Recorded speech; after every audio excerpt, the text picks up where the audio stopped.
Hey, Sue, you know what I want? You know what I'm What? seriously speaking, What? but I don't know if we can do this.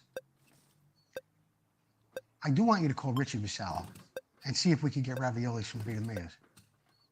If he could send them. No, really, I do. I want it for You Christmas. want raviolis from I want, yeah, but I want it from Vita Mea's in Lodi, in Garfield, New Jersey. Yeah, regular cheese raviolis you want from... yeah. But Vasallo works for FedEx, so tell him to get them. He would have to overnight it and... Well, yeah, as long as they get here before Christmas. But I don't. First of all, call him tomorrow or remind me to call him, and then I'll ask him about it, or you ask him about it. But are they open? That's the question. Is Vita Mea's open? They're always open. Yeah, but with this COVID thing, I don't know what's going on. It's New Jersey. They're gangsters there. No, I don't. Huh? That's not true. Ask him, because I would like raviolis. I'll answer him. Okay.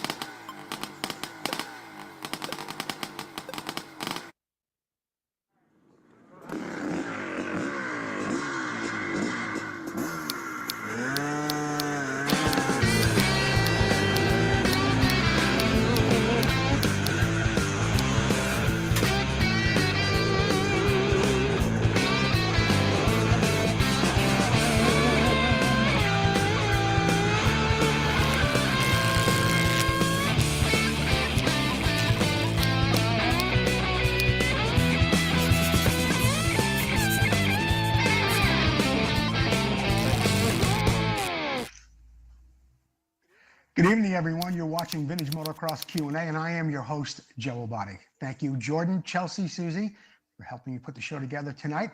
And thank you for joining me here at 6 o'clock. Jordan, let's get down to the starting line, and I'll tell the folks what we're going to be seeing on the show tonight. Starting line is, of course, brought to you by Motion Pro. And the next time, try this segment, I'm going to be showing you some really nice tools that you should have in your toolbox for some specialty items like this. In the Moto Showcase, a 1975 Kawasaki KX125. And here's the problem segment. We're going to be taking a look at spokes. How long should they be? How short might they be? What's safe? What's right? How do you measure them? It's going to be really good. In the What's It Worth segment, a 1980 Honda CR125 that recently sold for $26.95. I'll tell you all about it. Just how I see it, you're going to want to hear what I have to say about some things that I've seen on Facebook regarding prices and what people think social media has done to the value of bikes. 522 project continues, sort of. I'll tell you about it a little bit later.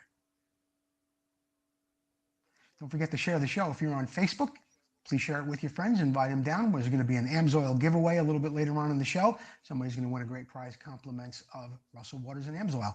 If you are on YouTube, please comment AMSOIL in the comment box. You might be one of the winners of that great prize that we'll be giving away. Don't forget to subscribe to our YouTube channel. It's going really well. The numbers are climbing. All of our videos are on there every week. But if you go over to YouTube, go to VMXQ&A, you can subscribe and you'll get a notice when we're live on the air, and you can enjoy all of our shows, every episode in HD from your big screen TV, as well as listen to all of our interviews from Vintage Motocross Radio. So please subscribe to our channel. I want to thank our sponsors, AMSOIL, Motion Pro, Full Circle Racing, Vintco, Preston Petty Products, and our new sponsor, Northwest Mako CZ. This week's Next Time Try This segment is brought to you by Vintco. Keep the ride going. Today I want to talk to you about specialty pliers. In particular, snap ring pliers, internal and external. Where are you going to find a snap ring on your motorcycle? You can find it in a lot of places. Something as big as this may be found on a back wheel assembly where it's holding on a large dust cover on the back, or a dust seal. Something smaller you may find in a set of forks or somewhere else, perhaps holding a bearing in. Some of your really small ones, such as this, can be found inside of a transmission where it will go over a shaft, sit in a groove, and it will prevent the gear from slipping off the shaft. I'm going to give you a little bit of a closer look on what these pliers look like, and you'll be able to see where you can use them and why you should have these in your toolbox next time you work on your bike.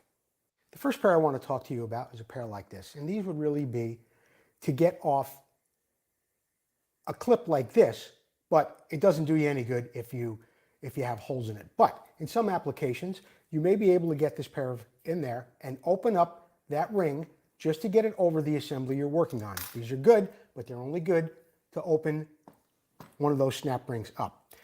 For the sake of the segment here, I want to show you this. They're basically the same pair, and this would be to spread the circlip or the snap ring open. This would be to get it closed. They make it where you could take these little screws out, put it on the other side. You can use the same tool. I'm not really a big fan of these because the screws are kind of small and, well, they're a little clumsy to get back together. I have another pair I'll show you in just a moment. But here's where you want to use a set if you want to slip, say, a ring like this over a shaft. You're going to get this in those two little holes. And if you open it up just enough to get it in there, as you can see, it opens it up just like that. You'll be able to slip it over the shaft and it holds on to the ring. Now, this is a pair that I really like, and I'll tell you why. I like the way the little pins are on it. They're very, very strong. But what's also really nice about this particular tool is with a Phillips screwdriver like this, you can change it from an external snap ring plier to an internal snap ring plier by just doing something like this. If I was steady during the video. Turn it over that way, you line it up again, you push it that way, and then it opens up the ring as opposed to closing it. Now, one of the situations where you might want to use something like this, and I'm going to change it back right now for the sake of the segment, is on a fork like this. This is a fork off of a Honda, and as you can see inside there, you can see that there's a snap ring. And you get it out nice and easy just like that. You can get your assembly apart. Also, when you go to put it back together, it goes back together real easy too. That's it for this week. Next time, get yourself a good pair of snap ring pliers. Thanks, Vinco. Keep the ride going.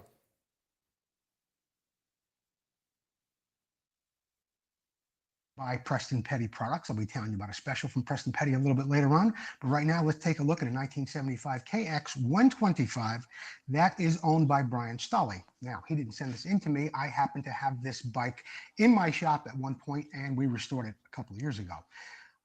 What's really interesting about it is it's so close to being a show bike that, well, let me tell you this. Other than the pipe, the shocks, the chain guide, and the handlebars, the rest of the bike was done and restored just like I do a regular show bike. There's so many NOS new parts in the engine, and we refinished the frame, did the seat, had the tank painted. Of course, we used Nightmare plastic on it. The bike came out beautifully, and it displays perfectly. If someone were to buy the bike with very little effort, mechanically, they could put the bike back to what it looked like stock, and they'd have a showpiece. Some of the parts that would be difficult to find would be the original rear shocks and, of course, that pipe. But the levers, the perches, so much of the rest of the bike is original and all refinished that it would be a real good start for someone who was looking to put a bike into their collection. Or if somebody wanted the nicest KX125 ever to go out and race, well, that would be the bike right there. The Fox shocks on the rear are NOS. It has a Circle F pipe on it.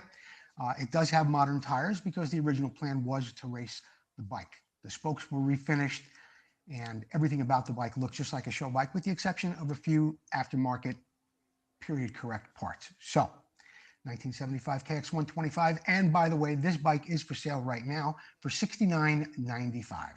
And I can assure you that if you went out to buy a KX125 and you bought all the parts, NOS, and all the other things that are put into this bike, you would be far, far past $7,000 when you were done, not counting your labor. So if anybody's interested, drop me a line, $69.95, 1975 KX125. Thank you, Preston Petty Products, for being a sponsor of this segment. And as usual, Preston Petty has 10% off across the board on everything in their gigantic warehouse. Front fenders, rear fenders, grips, everything that Preston Petty makes, everything that they have available is available to you at a 10% discount. Please send me a message, inbox me for the code, and no matter what you buy, at the end of your shopping spree there at Preston Petty, you're going to put in the code, you're going to get 10% off across the board on everything they have in stock. Thanks, Ball Standard, for all you do. And here's the problem segment, which is sponsored by Motion Pro. We've got a couple of different things going on tonight. Jordan, what's up first on the list here? Alex Tashenko, can you talk a bit about measuring spokes, nipples, and what to look for when buying or selling related parts like that? Yes, Alex, I can. And there's a couple of different things I'd like to point out, but wheel building is kind of a specialized thing. We can talk about it a long time, but there are a few things I'd like to just point out for you and some of the viewers that I think are going to be beneficial to you. The first thing you should think about when you're either putting spokes into a wheel is the length. Now, the perfect length would be like it shows in the middle here. The ideal length is where the top of that spoke just comes flush with the nipple after everything is laced and trued. That'd be great. Now, if it has to be longer, that would be okay too. If it goes through the end of the nipple into the rim, make sure you grind it off smoothly, maybe sand it. You're going to have your rim strip around it. That's going to protect that from pinching your tube. So a little longer through the nipple is okay. Level or flush with the nipple is really perfect. Be careful for the third one, the minimum length. You may have spokes that you put into a rim. You've laid it all out. You've got all your spokes ready to go. And when you go to put the nipples in, or you may see that the threads are just either going into the rim or they're just short of the rim, you got to be very careful, especially on dirt bikes that you're jumping.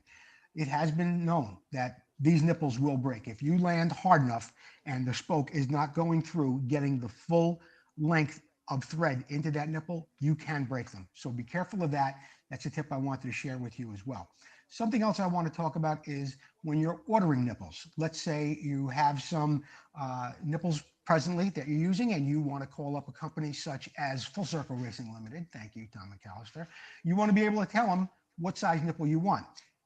At the top of this page, you'll see where it says body diameter. You want to take your digital caliper and you want to measure across there. This way you can tell Tom the body diameter of the nipple that you're looking for, and then also the length. The overall length is just what it says. You want to go from top to bottom on that nipple. Of course, the size of the nipple itself, the nut that's around it, that may vary depending on how big of the nipple you're going to put on your bike. So keep those two things in mind. Something else I want to show you is how to measure a spoke. There's a device like this, and it's specifically made for measuring spokes.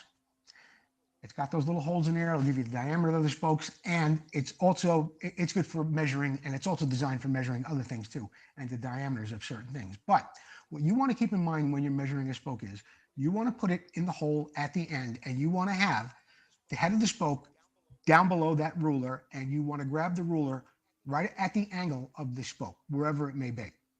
Okay? Then you're going to take your measurement from there down to here. How this is going to be beneficial to you is if you have spokes that you want to replace, measure the one that you have. You'll be able to call Tom or whoever it may be, and you can order the right length spoke. This is also helpful to you if you have some spokes that you want to sell. A lot of people sell spokes on eBay. You want to make sure that just because they list it for whatever it might be, a Honda Elsinore, a Suzuki RM, whatever it might be, you want to make sure that you're buying the right spoke for your bike. Or if you're selling them, you want to make sure that you've measured it correctly so you could put it on there and give everybody the proper information when you're going to sell spokes. So Alex, I hope that shed some light on that subject for you. What's next, Jordan? Josh Verb, I had a Yamaha tank painted about a year ago and I'm noticing dirt in the clear coat. I'm considering compounding it out, but I'm afraid I'll break through the clear coat. What can be done about this? This letter that I got from Josh in email, it was actually much, much longer than this, and I want to tell you a little bit about it. It turns out that he works in a shop where there is diesel trucks running in and out, and the place is also heated by fuel oil. So he's got a fuel burner in there. The tank is sitting way up on a shelf. It's been up there for a year. He takes the tank down, and it looks like that the clear now has dirt in it, and he didn't notice that before. What happens is there's a film that gets over that from those exhaust fumes, from the fuel oil, from sitting up there for a year. And when dust gets in there, along with that film, it really makes a bond on there.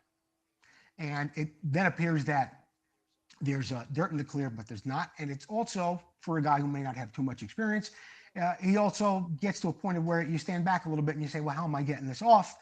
Regular water isn't going to take it off. Regular soap may not even take it off. I'm going to tell you what to do, and this is safe to use. I've done it before. I've recommended it to other people. Get a bottle of soft scrub just like this and a sponge. Take that tank, and if you're a little leery about doing it this way and you're a little apprehensive, just do it at the back of the tank where the seat meets the tank. You can take your soft scrub on the sponge, a little warm water, rub back there, and you'll see that it comes off. But rest assured, it comes off on the whole tank. This stuff isn't going to scratch your clear coat.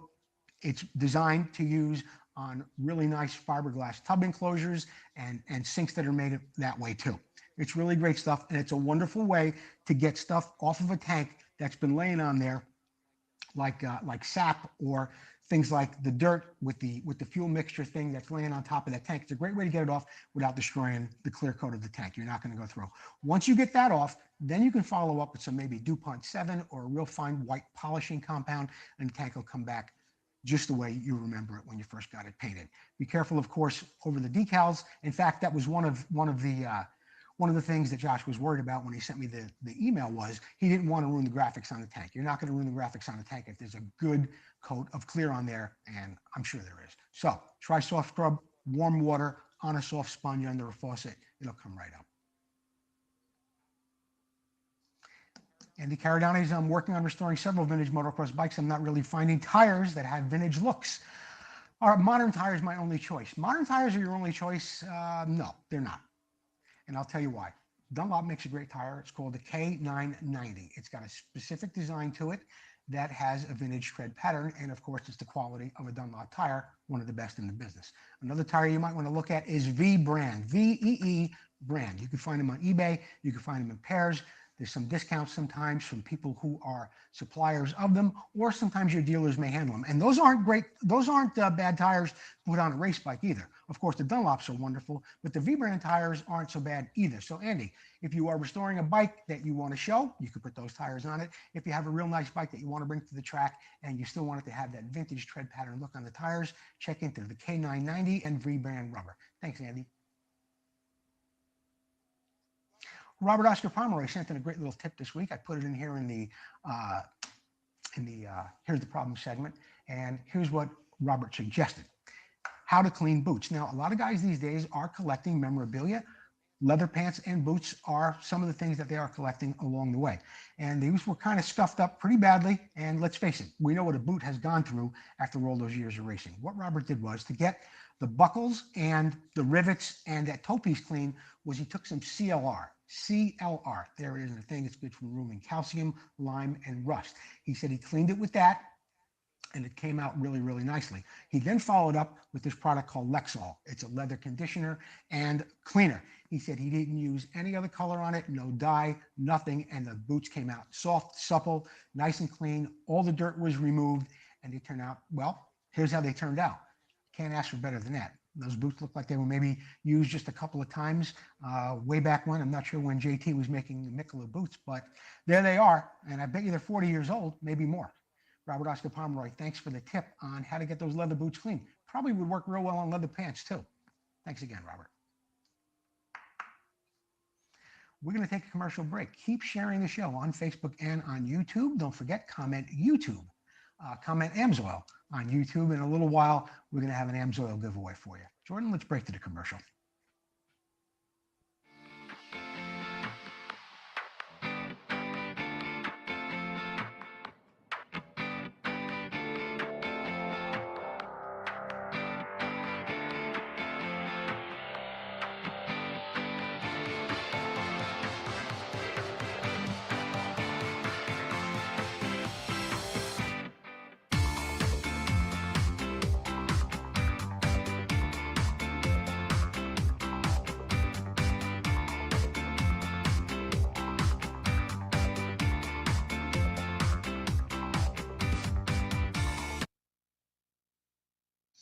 Great stuff from Motion Pro. The 522 project. Yours truly has suffered a little bit of a setback on the shocks that I was building for this bike, and I want to tell you a little bit about it. Okay, well, here's the shock. And I assembled them all last week, and I said I was going to take them all apart and paint them and refinish everything. And when I was doing that, while I had them together, naturally, I went to see how they would fit on the swing arm. My problem is that while these shocks will fit in the swing arm, in this position, more of a straight up and down position, I'm able to get the bolt through. I don't know if you can see that. I think you can. When the shocks are leaned over to fit into the frame, this piece on the bottom, this retaining ring right here, hits part of the swing arm, and it's throwing off the alignment of my bolt going through the shock. So I'm not really sure what I'm going to do yet. I'm going to probably have to have some shocks made or figure out a way to have a longer eye on the bottom of this shock. I'm not really sure yet. I'm only human, and I have had a little setback on that. But in the next week or so, we'll come up with something for the 522 project for you, and we'll get back on track with that before you know it. 522 project segment is, of course, brought to you by Full Circle Racing Limited, and I'm going to tell you a little bit more right now what they have in store for us. Free shipping on rims and spokes. They're available for most Honda, Yamaha, Suzuki, Kawasaki, Mako, Husqvarna, and CZ. Mention you see it here on the show, and Tom McAllister will sure be able to give you that break of free shipping from anything you buy for rims and spokes from Full Circle Racing. Tom McAllister, thanks for all you do. And I've got some wheels on the way to you. Oh, he's also got this hub powder coating deal going on too. Send your hubs to Tom as well. He'll clean them, disassemble them, blast them, mask them, and powder coat them. Standard color, $50. And that's for matte black or gloss black, just $50. And if you want to add $10 to that deal, you'll get your backing plate done too. You can request a quote for a different color. It's usually about a $20 increase, a one-time fee. But I think that's a great way to get your rims rebuilt or restored. Send them up to Tom McAllister, either with your hoops and your hub, or get new hoops and spokes from him. Send them your hubs. He'll send you back a whole new wheel. Full Circle Racing Limited. Visit them online and on Facebook. In the What's It Worth segment tonight, we took a look at a 1980 Honda CR125. It recently sold for $26.95 here in California. The bike had a green sticker and it had a title. It was in really, really nice condition. I'm going to read to you a little bit about it. It is in excellent condition for a 40-year-old MX bike. The guy did put new plastics on it and new graphics. Otherwise, he says it's stock. The frame wasn't touched. It wasn't repainted. The original gas tank is on it. The seat does have a little rip. The wheels were in excellent condition. The tires are original. And I think that's a real big point when you're going to look at a bike that they say is original, that you're either looking to keep as a survivor or restore. To have the correct tires on there, the original ones, is a real big plus. Now, the guy said it did suffer a little mechanical issue, and he had to replace the CDI and the coil. But other than that, everything about this bike does really appear to be original. I am guessing that those side panels on the bike are not original. They don't really fit like original side panels on that bike. Maybe the front number plate too. Neither are the levers and the perches. But the shocks are there. The tires are original. I don't think I would restore this bike. And it's kind of one of those things that, I don't know, I wouldn't call it a tweener. Like it's, you know, in between too nice to race and too nice to restore. But look, it was on the original rubber. It's not all scratched up. Everything is there if you really did want to restore the bike somewhere down the road. Or maybe you could just take the bike out, have some fun with it at some vintage races. $26.95. And that is what that bike was worth. In my opinion, it was worth it too. I think the price was right on the money. For a nice original piece like that in running condition, I agree, $26.95. And where can you get information about how much your bike is worth, how much you should sell it for, or how much you should pay for a bike that you're looking at? The Vintage Motocross Buyers and Sellers Price Guide page on Facebook. It is not a swap meet page. People there are not buying and selling. They are not looking for anything. All they do is discuss the value of bikes. A real nice group of guys there with a lot of experience, and you're going to get some respectful comments when you post a bike and ask the value of it. Or if you're thinking about buying a bike, you're more than welcome to post the bike there. Tell us a little bit about it. Give us a description. Tell us what the owner is asking for the bike. And you can open up some dialogue with some people to find out if the bike is worth it or not. Vintage Motocross Buyers and Sellers Price Guide page on Facebook. In the product spotlight, I want to welcome our new sponsor, Northwest Mako CZ. Alan Brown's doing a great job out there in Pennsylvania, and I have visited his website several times. It is extensive. They've got a lot of stuff on there, from carburetors to cables, all sorts of things, from kickstarters as well as shifters for not only CZ and Mako, but I noticed he had some Suzuki stuff on there and Honda stuff as well. So in this week's product spotlight, the real nice thing that I like that Alan had there was these Magura levers and perches. Of course, they come standard on Mako, and they're just about, well, I think they're the best levers ever made. I run them on a lot of my bikes when I raced. So for $48 a piece, you can get original equipment on your Mako Magura levers. And I'll tell you what, 48 and 48 is what, 96? If you spend over $100 with Alan Brown this week, shipping's on me. All right, Alan Brown, if you're watching, anybody that tells you they saw the special at Vintage Motocross Q&A and they spend over $100 with you, get in touch with me. I'll cover shipping to anybody out there within the continental United States, of course, for anybody that spends over $100 with Alan Brown and Northwest Mako CZ.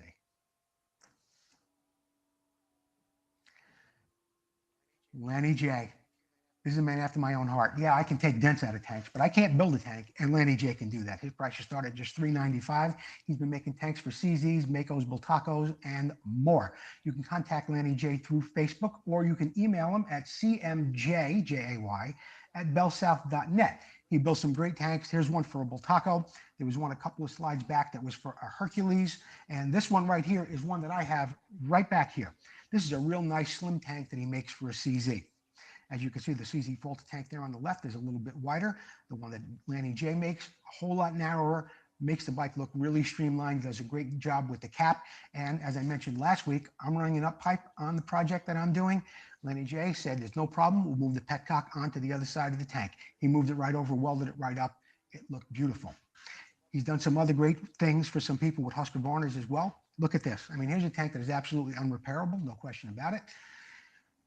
He went over to Lanny J. Lanny J duplicated that tank in aluminum. Fantastic work. Lanny J, price is starting at $395. You can get in touch with him in the email, or there's a link to his name or to his email in the show description. Lanny J, I want to thank you so much for sending me that tank, fairly priced, beautifully fabricated, and it's incredible all the other things you're doing here as well. Lanny J, check him out if you're looking for an aluminum tank for your bike. We're going to a commercial break right now. Keep sharing that show on Facebook and on YouTube. When we get back, I will have tonight's winner of the AMSOIL giveaway. Classic and vintage dirt bikes are more than a hobby. It's not just about the ride. It's about the work that goes in. The work that keeps you connected to the ride. It's about bringing the bike back to life and doing it with your own hands. It's about the adrenaline and adventure. And when it comes to putting all the pieces together, only Vinco knows the bikes and parts the way you do. Vinco, keep the ride going.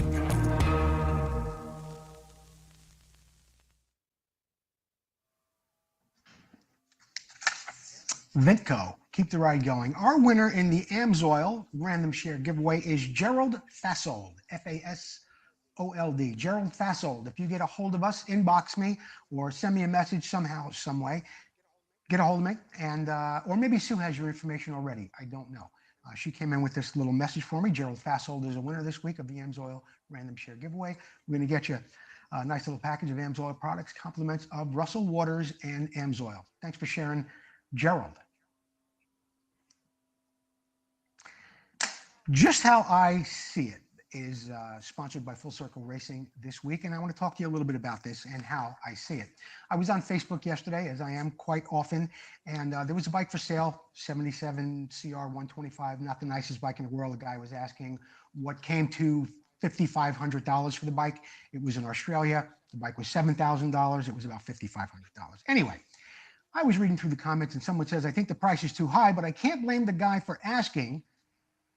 Social media groups have ruined the vintage used bike market, and my head just about exploded because I don't believe that. I don't even believe it a little bit. And I'll tell you why. If a bike is truly restored correctly, it's going to get the money, because a guy who has experience with buying restored bikes or either restoring the bikes themselves, he's not going to be influenced by social media. Okay. And I don't think it's a fair assessment to say that social media has destroyed the used bike market. I don't think that's fair at all. I don't think you can blame social media, and I'm not even sure how you can do it. You know, there are two other elements in this when you say people have ruined the prices or inflated the prices. There's only the buyer and the seller. Social media is out of the question. So when the buyer goes, and I just said it a minute ago, he goes and pays what he thinks is a fair market value for a bike. That's it. And what about the seller? The seller's got a nice bike. All he's doing is looking to recoup his money, maybe make a few bucks on a deal if he can. You can't always, but he's just looking to recoup what he did, what he put into the bike, whether it was the platform bike, the parts he put into it, the outside services, maybe make a couple of bucks for himself, maybe not. So you can't blame the buyer, you can't blame the seller to a point, and you can't really blame social media. Here's who you can blame. Sellers who don't give a fair description of a bike and ask crazy money for it, like this guy did on this bike, okay? This is actually the engine from the bike that the guy said was restored. Now, there are screws missing, there are screws that are incorrect, there's a broken ignition cover, there's a myriad of problems in one little picture just like this, and the guy's asking $7,000 for it. It's absolutely insane.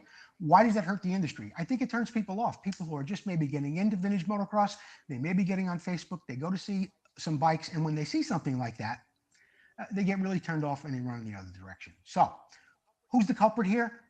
A seller who doesn't give a fair description of the bike and asks an astronomical amount of money for it. That's who I think the guilty party is in this game. And that's just how I see it.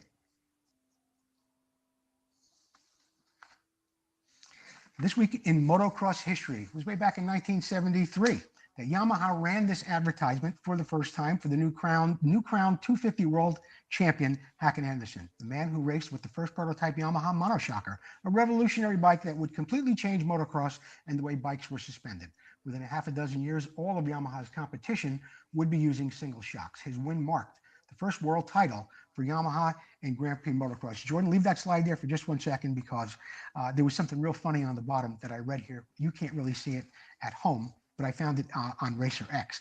And there's a thing here that said that Hakan Andersson was actually a postman who was bitten by a dog on his route, said he'd had enough, and went and spent all of his time racing motocross. I guess that worked out for him real well. 1973, 250cc world champion Hakan Andersson. It was in 1956 where a man was brought into this world by the name of Marty Moats. If he were still alive, Marty Moats would have turned 64 on December 10th. He was best known as the first American to ever win the United States Grand Prix of Motocross in June of 1980, when he stunned the entire world and a national television audience by going 1-1 on a privateer lap Yamaha.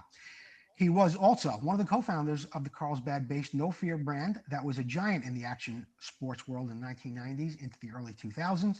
The Carlsbad win was fitting, and that the one and only major win in Marty Moats' career was effectively done at his hometown racetrack. Marty Moats, we miss you terribly. We'll never forget your win at Carlsbad. In the announcements tonight, Jordan, what do we have up first? My guest this week was Teddy Boyko on Vintage Motocross Radio. Jordan's going to play a clip for you here. Let's hear what Teddy had to say. With DG, I had an opportunity to work for Gary Simmons, go on the road with Gary, but I also went on the road with Mike Bell, and I went on the road with a lot of David Taylor and the Gary Dentons and the Tessitors and the Dolmans, and I could go on and on, but I really had a lot of fun with going with Gary Simmons. I remember going out with traveling the country in a van with him, and all we had back then was box fans, and and it was fun. We ate good. We got paid a certain amount of money. Whether we were sponsored, had a support from Honda, Yamaha, Suzuki. We'd always get bikes, parts, etc. Whatever riders we were working for, like Simmons. I remember with Gary, we got the very first water-cooled 250 that came over from Japan. And I had to drive and pick it up at the airport and crate, put it together, listen to him bitch and moan about it's not jetted right or whatever because he's used to riding the old air-cooled. Well, wait a minute. Hey, Ted, what you're talking about, Gary Simmons riding for what factory? For DG. For DG, and you're picking up a water-cooled what, Honda? Stories from Ted Boyko about the years at DG and his shop, which is going incredible now, Boyko Industries down in Laguna Hills. So if you get a minute, go over to Vintage Motocross Radio, listen to my interview with Ted Boyko. And my guest this Sunday, I found out about this really late this afternoon before we were able to make a slide for it, and it's not 100% confirmed, but it looks like my guest this Sunday is going to be Pat Alexander. Pat Alexander had an amazing career with Suzuki over 40 years, and he was the mechanic, of course, of Daniel Laporte in 1982 when he won his world championship. So I think this Sunday at 11 a.m. you should tune in. My guest probably will be Pat Alexander. The race I've been telling you about that was supposed to be coming up the 20th of this month, the Old School Scrambles Racing Group, is canceled. Yes, the race is canceled due to the whole lockdown and everything that's going on in the world. It seems that everything is canceled. But you know what's not canceled? You've been hearing me talk about this bike on the show for a couple of weeks now. 1983 Honda CR250, and we are giving it away. If you want to get involved in the raffle, there's nothing to purchase, nothing to buy. Just go onto your email and email us at vmxqalive@gmail.com. You'll have an opportunity to win this bike. We're giving it away on the show December 23rd, 2020. And that's what's not canceled, us giving away a 1983 Honda CR250. And, okay, everybody wait. The dog's coming in. The dog, Gino, gets very excited every week. Now, the bike giveaway. Here's what we have right here. Robert, I told you things would be going in envelopes just like this. Well, they are, and the numbers are in here. In this bowl are only about 100. We have about 500 entries into the drawing right now. So we're going to be needing a bigger bowl and more envelopes, but I just wanted to show you kind of what it's going to look like. And we are giving away that bike disinfected before it leaves here in Northern California. So it's still not too late to get in it to win it. Email us, get in there, and get your ticket. And I think I'm going to have a celebrity guest here draw that ticket on December 23rd. Vintage Motocross Q&A T-shirts are still available, $21.99 with the logo on the front and across the back. This will make a great Christmas present. $21.99. The links are in the show description. Get them while they last. Vintage Motocross Q&A sponsorship opportunities are still available. Please inbox me. We'll get you some information. We'll get you back here on the board. You'll enjoy the same things that Vinco, Motion Pro, Full Circle Racing, and everybody else has enjoyed over almost, over a year now, okay? And I mentioned it last week, and I'll mention to you again. We reached over 100,000 people in the month of November, 100,000. We're averaging about 22,000 a week. A lot of eyeballs on your product. If you want to get out there and get your product out there where people can see it, inbox me. We'll get you a sponsorship proposal package put together, and you could be getting the same exposure that so many other people are getting as well. You know what, Jordan? There's something else I want to talk about before we close out. And I missed it a little bit earlier. I made a video earlier today, and it was about things that are coming up here on the show or things that I'd like to see happen. Tonight on the show, I had a 75 KX 125. I chose that bike. We need bikes for the Moto Showcase. I'd really appreciate it if you could get in touch with me. We'll have your bike here on the show. We give away great prizes every week. Sometimes it's autographed Preston Petty number plates or just Preston Petty products. Amsoil has been a big sponsor of the Moto Showcase as well. So get some pictures of your bikes. Doesn't have to be a show bike. Doesn't have to be a race bike. It could be a mini bike. Anything that's special to you. But give me some nice, clear pictures, a short description, and I'd be happy to put that bike on the show. And of course, the sponsorship opportunities are still available. And now, I think that's it for this evening. Thank you for joining me at Vintage Motocross Q&A. I want to wish you all an early Merry Christmas. And drum roll, please. Gino! Gino! Come on, boy. There he is. Very good. Good night, everyone. Thanks for watching.